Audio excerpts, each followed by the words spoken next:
Oi, turma, do livro Cura e Libertação, José Carlos de Luca. Ainda no texto Bata as suas asas, no quarto tópico. Primeiro a gente viu que o pássaro caiu no buraco, ele primeiro culpou quem deixou o buraco ali, né, para ele cair. Depois, no segundo tópico, ele pede ajuda, mas ele não se ajuda. Ele quer que alguém tire ele do buraco, mas ele mesmo não faz a parte dele. E no terceiro, que a gente viu ontem, diz que ele tem medo de bater a asa e se machucar. Então ele não consegue sair do buraco porque ele tem medo de bater a asa lá e se ferir ainda mais. E no de hoje, a quarta interpretação, né, porque o pássaro não sai desse buraco aí, ele acaba dizendo o seguinte: este é o meu destino. Estou condenado a viver a minha vida toda aqui, no fundo dessa cova. Primeiro, então, ele culpa os outros. Segundo, ele pede ajuda e não é socorrido. No terceiro, ele tem medo de sair do buraco. No quarto, ele se conforma. Ele acha que ele não tem que sair, que o fim dele é ali dentro daquele buraco. E se a gente for ver, a gente é bem assim. Nós passamos por essas 4 fases. Toda vez que a gente está num problema, primeiro, a culpa é do outro. Segundo, nós precisamos de ajuda, mas a gente não se ajuda a sair daquele buraco. No terceiro, a gente tem medo de sair do buraco. E no quarto, a gente acaba se conformando, porque a gente fala, agora tá tarde demais para querer sair daqui. Vamos ver o quarto, se é isso aí mesmo. Quem pensa assim como o pássaro está cometendo um dos maiores erros de interpretação de sua vida. Imagine se Deus condenaria alguém a viver preso eternamente na cova dos problemas. Ora, não podemos esquecer que Deus é amor, Deus é Pai, Deus é bondade. O mal que nos acontece é uma consequência das nossas escolhas feitas nessa vida ou em vidas anteriores. E hoje chegou para nós a fatura do cartão de crédito para o respectivo pagamento. Eu não posso me rebelar com a fatura porque a compra foi feita. O que me cabe fazer é pagar por aquilo que eu gastei para me livrar da dívida. Não é Deus quem nos condena a viver presos indefinidamente aos problemas. Nós é quem nos condenamos quando abrimos mão da responsabilidade de agir para a solução das nossas dificuldades. Deus colocou uma potente mola no fundo do poço dos seus problemas. É para nós saltarmos nessa mola na direção da cura e libertação que tanto sonhamos. Deus pôs a mola, mas nós é quem precisamos saltar. Quanto mais força colocarmos nas pernas, mais alto subiremos. Quanto maior o esforço, maior a recompensa. O único destino que Deus preparou para nós é o destino da felicidade. Mas o homem é quem deve caminhar na direção desse destino. Deus dá o mapa, mas o homem é que vai ao encontro do seu destino. Espero que você esteja pronto para bater as suas asas. Não deixe o tempo passar. Não adie, não retarde. Não deixe para agir depois, quando as circunstâncias se agravarem. Haja sem precipitação, mas sem protelação. Quando terminar esse capítulo, procure meditar sobre as atitudes que você precisa tomar para sair da cova dos seus problemas. Ore a Deus, pedindo inspiração, aponte para a fé e caminhe adiante firme no rumo dos seus propósitos de renovação. Em breve você estará saindo do fundo do poço, em direção aos dias felizes que Deus tão amorosamente deseja a você. Nunca se esqueça de que você é um pássaro lindo e colorido que foi criado para voar nas alturas e não ficar preso no fundo do poço dos seus problemas. E se você diz que não tem mais forças para bater suas asas, deixe-lhe esse remédio colhido nos versos da canção de Raul Seixas.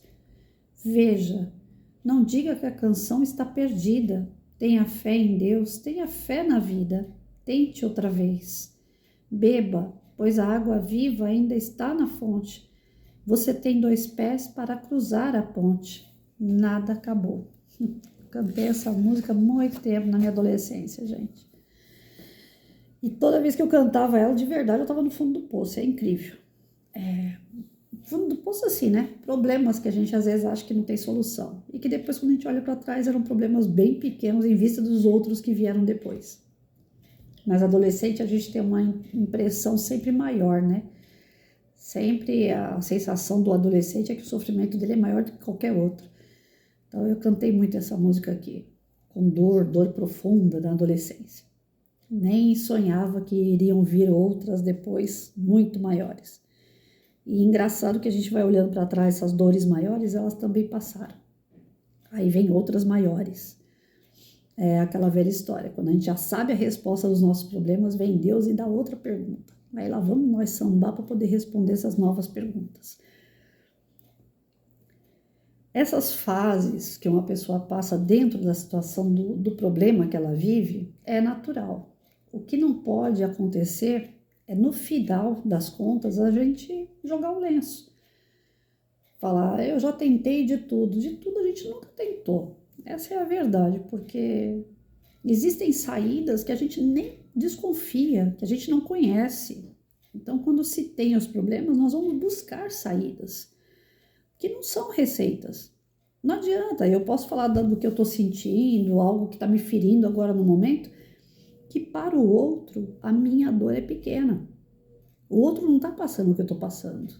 Então, para o outro ele vai falar, não esquenta a cabeça, daqui a pouco isso passa, né? É só achar a resposta certa para o teu problema que daqui a pouco você vai ver que passa. E passa. Mas no momento que você está passando pela situação, parece que ela é gigante, parece que ela não tem fim. Por mais boba que seja a situação, é dor. E a dor incomoda. E ela às vezes parece ser tão grande que ela domina a gente. Seja pelo medo, pela insegurança, seja pelo próprio sofrimento daquele momento. Então, ninguém quer sentir dor. Mas se nós temos que passar, ninguém vai passar por nós.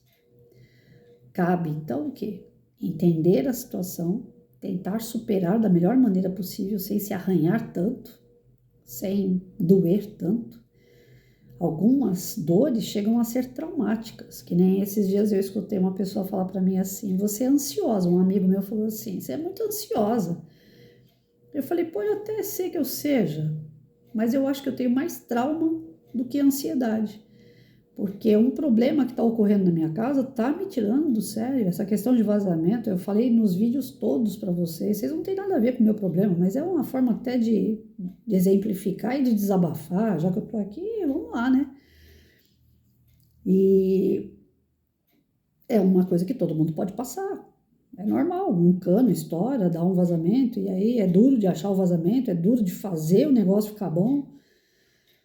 E como eu passei por uma reforma na minha casa de 16 anos, não foram 16 dias nem semanas, foram 16 anos gastando sem poder viver, só com o dinheiro que entrava não era suficiente, tinha que fazer empréstimo, eu embolei o meio de campo para poder manter a casa. E na época eu ainda tinha saúde para fazer a correria, vai para banco, pega dinheiro, paga pedreiro, o pedreiro não dá certo, arruma outra empreiteira. Hoje eu não tenho esse pique todo. Não é que eu quero hoje ficar no fundo do poço e me acomodar e esperar a morte chegar. Mas eu queria, pelo menos agora no final da vida, ter aquela tranquilidade de não ter que mexer com matéria. Porque não tem mais sentido para mim mexer com casa, ficar reformando, quebrando, arrumando, gastando dinheiro com essas coisas. Não faz sentido. Quando você quer aquele objeto, aquela matéria, faz sentido você lutar por ela. Tanto é que 16 anos eu não quis passear, eu não quis comer nada de diferente, eu não quis fazer nada, só casa. Fazia total sentido para mim, eu quero manter minha casa bem. Não que eu não queira manter a casa bem, mas ela não faz sentido gastar dinheiro com isso. Eu quero gastar dinheiro com outras coisas, com comida, com passeio, fazendo festança, sabe? Aquela coisa, tem aniversário não sei de quem, eu compro presente, tem aniversário não sei de quem lá, eu faço uma festinha surpresa, eu faço um café surpresa. E não sobrando dinheiro para essas coisas, eu fico doida. Porque agora não é hora mais de gastar dinheiro com matéria. Então, eu estou entrando numa fase que não está legal. Estudando o texto, eu estou percebendo que eu estou entrando na quarta fase. Eu estou quase lá no fundo do poço, falando assim, quer saber? A conta d'água vai duplicar, triplicar e eu vou acabar deixando rolar. Porque eu já estou empapuçada. E as pessoas me conhecem pelo tom de voz. Dei um bom dia agora para a menina que eu amo muito, Michele, é como se fosse uma filha, e ela falou assim, o teu tom de voz não tá legal. Eu falei, não tô bem. Não tá legal porque eu não tô bem. É difícil a gente não entrar nessa quarta fase, porque não que eu tenha passado pela primeira, não, eu passei pela primeira. Assim que deu o vazamento, eu falei, quem fez essa casa fez muito mal feita. A segunda, me tirem daqui. Alguém me ajuda a resolver essa situação, porque eu não sei resolver, não sei nada de cano. Na terceira, me deu vontade de ir embora daqui de novo. Essa casa, quando ela começa a dar pepino, a minha vontade é de sumir daqui. Só que eu não tenho força para sair daqui. Eu tenho medo de comprar uma outra casa, de não aguentar pagar, de ter que reformar, de ter que recomeçar do zero. Então, aquele medo do pássaro sair da situação e se ferir ainda mais. Eu tenho. E o quarto é aquela hora que você fala, já que eu não tenho coragem para sair, eu vou acabar me afundando nessa casa. Só que eu vou ficando pior de saúde e vou morrer aqui dentro. Ninguém nem vai ver a hora que eu morrer.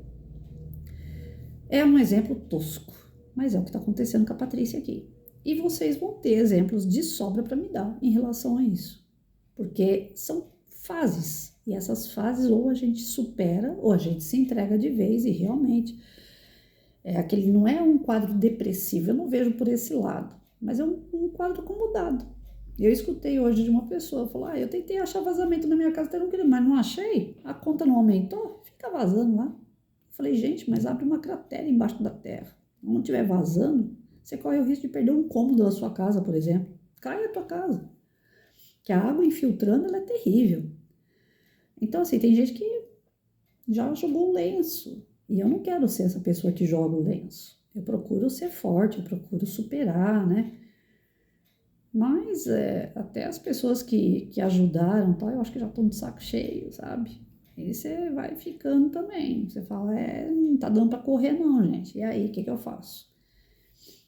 Eu liguei hoje de manhã para uns 2, 3 corretores, sabe? Para tentar sair do buraco. Falei, não, vou arrumar outra casa. Mas não dá, dinheiro é curto. As condições para comprar um apartamento ou uma casa. Então, assim, eu tô tentando fazer minha parte, que é sair do buraco. De alguma forma eu quero sair. Eu tô tentando arrumar gente para consertar, tô tentando arrumar jeito de mudar de casa, mas vai abatendo. Aí chega nessa parte aqui que você fala, não tenho mais saúde, não tenho mais dinheiro, não tenho mais condições, fica do jeito que tá. E vamos ver o que vai dar. E essa parte é a pior. De todas, eu acho que essa é a pior. Porque a de você jogar a culpa nos outros, vai chegar uma hora que você vai ter consciência que não é total culpa dos outros. Que você não viu um buraco e você acabou se deixando levar e caiu lá para dentro daquele buraco. A segunda, que é pedir ajuda e não receber ajuda porque você não faz sua parte, vai chegar uma hora que você vai querer fazer a sua parte. Você vai falar, pô, fiquei quieto aqui e tal, não adiantou, então eu vou ter que fazer alguma coisa. A terceira, que por mais que machuque e tudo, né?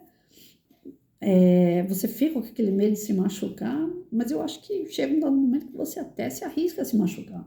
Mas quando você se entrega no comodismo e fala, larguei o lenço, aí eu acho que é a pior de todas. Porque essa daí depende de você, da sua reação para sair do buraco. Depende muito de você. Se você se entrega e fala, tô condenado a viver assim, é que nem um cara que é usuário de droga. Ele usa a droga culpando a família. Ele bebe culpando a família, para esquecer a família que tem, para esquecer os problemas dele, porque todo mundo causa problema na vida dele. Na segunda, ele pede pelo amor de Deus para as pessoas tirarem ele daquilo, mas ele não para, ele usa escondido, ele é viciado, então ele vai atrás da droga de qualquer forma e acha que uma clínica vai recuperar ele, que Deus vai recuperar ele, que a mãe vai recuperar ele. E ele mesmo não faz a parte dele, então ele não vai se recuperar. Na terceira, quando ele quer de fato sair das drogas, ele vai para uma clínica. Mas aí ele fala, para eu ir para lá eu vou sofrer, porque eu vou ficar sem a droga. Vai me dar abstinência, vai me dar loucura. Aí eu vou sofrer muito mais do que usando a droga. Então eu fico aqui usando a droga. Aí no quarto ele fala, não tem mais jeito não. Eu não consigo sair dessa. Então se vocês forem ver os exemplos que tem por aí, eles podem mudar a ocorrência, mas a sequência é a mesma. Todos nós passamos por isso aqui. Quem não, que levante a mão, que aponte com o dedo. Né? Quem nunca, que aponte com o dedo, porque é isso aí. É uma sequência de atitudes que nós temos que se repetem, mesmo nós tendo aí situações adversas. E não está errado passar por tudo isso. Por quê? Porque nós somos imperfeitos. Se nós fôssemos perfeitos, espíritos mais elevados, vem um problema, você olha de cima para baixo, você fala, não, tá difícil, mas não tá impossível. Vamos lá, vamos trabalhar nisso e vamos passar. Mas o imperfeito não, ele tem a questão da insegurança, da pouca fé, ele tem a questão de se sentir sozinho, ele tem a questão de trauma, de já ter passado, que aquilo já dói, ele sabe que dói, ele não quer sofrer, aí ele sofre ainda mais porque não quer sofrer. O imperfeito, ele oscila muito. O espírito mais perfeito, não, ele bate o olho e fala assim, ué, a situação tá difícil, mas não tá impossível, dá pra gente trabalhar nela. Ele vê com uma amplitude a situação. Nós não, nós vemos aquilo, né? Nós estamos dentro do problema. Se a gente tivesse condições de sair do problema e olhar ele de fora, a gente vai ver que ele é pequeno. O que é uma casa com um cano para quem tem uma eternidade, planetas, sistemas, o universo? Não é nada. Só que nós não temos essa amplitude de pensamento. O que nós temos no momento, eu, Patrícia, carne, pele e osso, olhando para um cano que vai me dar um problema, olhando para um cano não, imaginando que seja só aquele cano, porque se tiver mais, então é aí que eu piro na batatinha.